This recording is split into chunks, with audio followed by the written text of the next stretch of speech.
अरे तुम किसके पुत्र हो और यहाँ जंगल में क्या कर रहे हो? मेरे माता पिता नहीं हैं। मैं गंगा के किनारे ही रहता हूँ। तो फिर मेरे साथ आश्रम में चलो।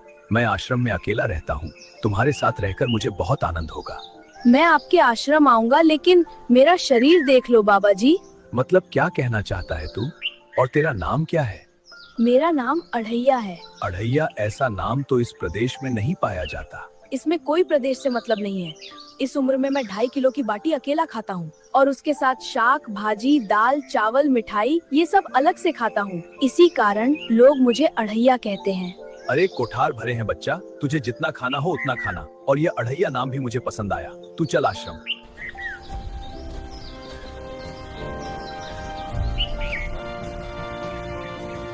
आप कहोगे उतना काम करूंगा बाबा जी, लेकिन खाना खिलाने में कोई कमी मत रखना। 2-2.5 किलो की बाटी तो चाहिए ही मुझे। फिर खुराक ही बढ़े तो कुछ कह नहीं सकता। अरे भाई, तू खाना जितना खाना हो उतना। तू चल। यह हमारा आश्रम है। यहाँ तुझे जितना खाना हो उतना खाना। लेकिन हमारे आश्रम का एक नियम है कि एकादशी के दिन उपवास होता है। मतलब उपवास में क्या करना होता है? उस दिन आश्रम में चूल्हा नहीं जलेगा। उस दिन भूखा ही रहना होता है। वो महीने में कितनी बार आती है? 2 बार। एक पूर्णिमा की एकादशी और दूसरी अमावस्या की। नहीं बाबा जी, एकादशी के उपवास करने पड़े यह मुझे पसंद नहीं है। पर आश्रम का नियम है। वो जो भी नियम हो, या तो नियम सुधारो या तो मुझे जाने दो।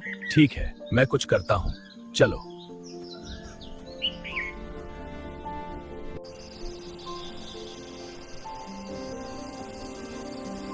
कल एकादशी है।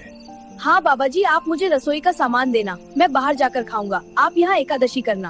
अभी भी कह रहा हूँ, आश्रम के नियम का उल्लंघन मत कर। बाबा जी, तो फिर आप मुझे जाने दो।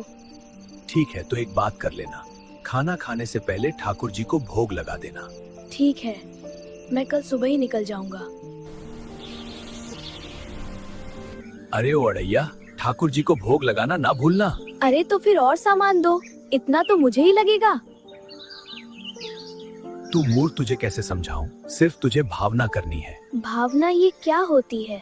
जब रसोई तैयार हो तब थाली के सामने बैठकर 2 हाथ जोड़कर ठाकुर जी को खाना खाने बुलाना। मेहरबानी करके इतना नियम पालन करना। ठीक है।